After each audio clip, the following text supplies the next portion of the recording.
विधानसभा budget सत्र का आज 5वां दिन है। समाजवादी पार्टी के विधायकों ने आउटसोर्सिंग के मुद्दे पर सरकार को घेरने का प्रयास किया। अतुल प्रधान हमारे साथ मौजूद हैं, समाजवादी पार्टी से विधायक हैं।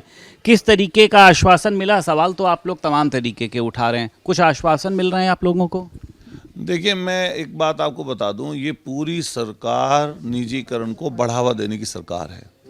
ये कामगारों की, श्रमिकों की, मजदूरों की, कमज़ोरों की, किसानों की, नौजवानों की सरकार नहीं है।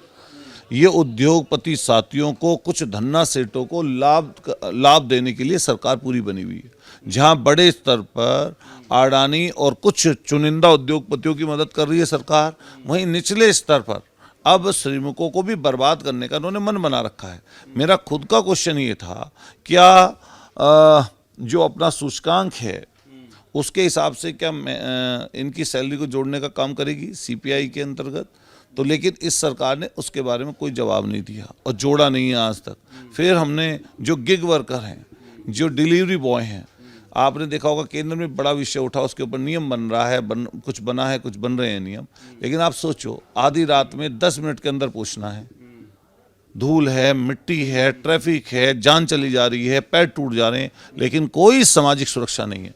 और जब बाबा साहब ने बहुत दिन पहले ये बात कही थी वर्कर्स के लिए कि मजदूरी सिर्फ पेट भरने के लिए नहीं होनी चाहिए, उसके जीवन में शिक्षा, स्वास्थ्य, उसके जीवन स्तर को बेहतर बनाने के लिए कम से कम इतनी मजदूर की होनी चाहिए कि वो उससे अपना जीवन दूसरी तरीके से बेहतर कर सके। बाबा साहब ने, सोचिए, 80 साल पहले, 90 साल पहले ये वाली बात कही थी। लेकिन ये पूरी सरकार बिल्कुल अखंड में डूबी हुई है। आउटसोर्सिंग के कर्मचारियों की ना कोई सामाजिक सुरक्षा है, ना उनकी कोई वेतन की गारंटी है, ना समय पे आने की कोई गारंटी है। जब चाहे उन्हें निकाल देते हैं, फिर पैसा लेकर फिर रख लेते हैं, रिश्वत लेकर।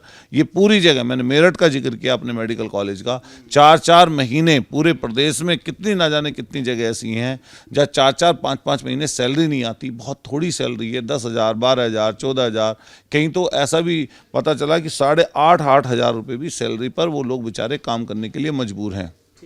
समाजवादी पार्टी के ही, आप ही की पार्टी के प्रवक्ता हैं मनोज यादव, बताया गया कल से लापता है और अभी जानकारी ये मिलकर आ रही है कि बाराबंकी पुलिस ने उनको गिरफ्तार कर लिया। उन्होंने किसी तरीके की कोई टिप्पणी करी थी। मुझे भी अभी थोड़ी देर पहले पता चला है, ये पूरी सरकार इस समय भ्रष्टाचार के अखंड में डूबी है और ये डर रही है सरकार कि कहीं जनता तक उनकी सारी सच्चाइयाँ उजागर ना हो जाएं। लेकिन ये गलतफहमी में, जनता सब समझती है, सब जानती है। जो मनोज जी के लापता होने की मेरे पास भी थोड़ी देर पहले खबर आई, लेकिन मुझे ये नहीं पता चला कि वो अभी बाराबंकी की सूचना आपने मुझे दी है। अभी हम लोग लेंगे जानकारी।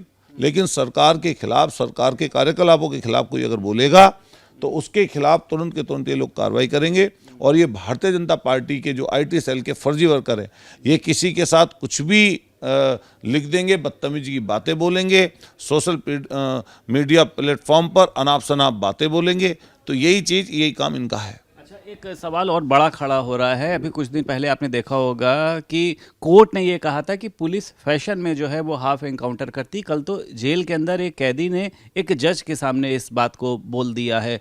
आप लोग भी इस बात ये बताइए, पूरे प्रदेश में कौन नहीं जानता ये बात? ये इनका कानून में विश्वास नहीं है। मैंने कल भी बोला था, इस सरकार ने पुलिस को इतनी छूट दे दी कि अब शासन जो है पुलिस नहीं चला रही है, शासन पुलिस को नहीं चला रहा, अब पुलिस शासन को चला रही है।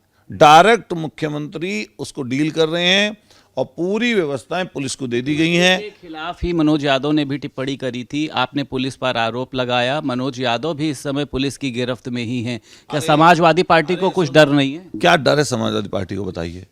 पहले की लड़ाई देखिए आप कैसी होती थी। पहले की लड़ाई राजा महाराजाओं के समय जो लड़ाइयाँ होती थी, वो सीधे तलवारें चलती थी, घोप दिया तो मर जाता था इंसान। समाजवादी पार्टी के लोग इतने कमज़ोर नहीं हैं, ये लगातार लड़ते आए हैं और जनता के हित की लड़ाई लगातार लड़ते रहेंगे। इनके भ्रष्टाचार को उजागर करते रहेंगे। जो साथी मनोज जी की अगर गिरफ्तारी हुई है तो असंवैधानिक है वो, और ये लोग डर गए हैं समाजवादी पार्टी से। 2027 में जनता माननीय अखिलेश यादव जी के नेतृत्व में समाजवादी पार्टी की सरकार बनाने जा रही है और निश्चित रूप से आप समझिए कि इनको मुंह की खानी पड़ेगी। ये पंचायत चुनाव को लेकर चल रहा है विधायक जी कि अब उसको टाला जा सकता है। ओबीसी आयोग का गठन नहीं हुआ, जातिवार आरक्षण को नहीं हुआ। शिवपाल यादव ने कहा कि सरकार जो है वो पंचायत चुनाव से भाग रही है, कराना नहीं चाहती है। ये सरकार ने पूरे के पूरे गांव को, देहात को सब बर्बाद कर दिया। वहाँ के लोग पिछले 6-6, 1-1 साल से तैयारियां कर रहे हैं, लोगों के समीप रहकर काम कर रहे हैं। कई लोगों के जो पैसा, धन का भी बहुत दुरुपयोग और खर्च हो गया है, और सरकार लगातार उनको धोखा देने का काम कर रही है। और पूरा संभवतः ये चीज़ सब लोग संभावना जता रहे हैं कि चुनाव शायद विधानसभा के चुनाव के बाद कराए जाएंगे, और लगभग इस तरह की चीज़ें सबके सामने आ रही हैं। आखिरी सवाल ले लीजिए। रेरा एक संस्था बनाई गई थी जो बायर्स को फायदा पहुंचाए, जो बायर्स होते हैं उनको बिल्डरों की मनमानी से, लेकिन अब सुप्रीम कोर्ट ने ये कहा है कि रेरा को बंद कर दिया जाना ये चाहिए। इसलिए कहा है कि इससे पहले मनोज सिंह थे चीफ सेक्रेटरी उत्तर प्रदेश, और रेरा नहीं, वो पहले उनके पास ही चार्ज था। आप सोचिए, जब चीफ सेक्रेटरी डायरेक्ट इन्वॉल्व हो जाएगा बिल्डरों को बचाने के लिए, ये पूछिए कि कितना बड़े बेईमानी का स्तर था उनका। आज उनकी जांच करा देना, पूर्व जो चीफ सेक्रेटरी थे मनोज सिंह, उनकी जांच करा दीजिए, पता लग जाएगा। मैं अपने मेरठ और आसपास की जगह बता दूंगा कहाँ कहाँ जाते थे वो। और तो बताइए, जब वो डायरेक्ट उसमें इन्वॉल्व हो जाएंगे, डायरेक्ट उनकी मदद करने लगेंगे, तो सुप्रीम कोर्ट ने ऐसे नहीं किया। जब वहाँ के जो बायर्स हैं, जो वहाँ पर फ्लैट खरीदने वाले लोग हैं, जिन्होंने पैसा इन्वेस्ट कर रखा है, उनकी गाड़ी कमाई कोई खा गया, और रेरा के नाम पर बिल्डरों को लाभ देने का काम रेरा कर रहा है, तो आप बताइए सुप्रीम कोर्ट ने तभी तो टिप्पणी की है। बहुत शुक्रिया बात करने के लिए। हमारे साथ समाजवादी पार्टी के विधायक अतुल प्रधान मौजूद थे। लखनऊ से वीडियो जर्नलिस्ट SK वर्मा के साथ संदीप खेर, भारत समाचार।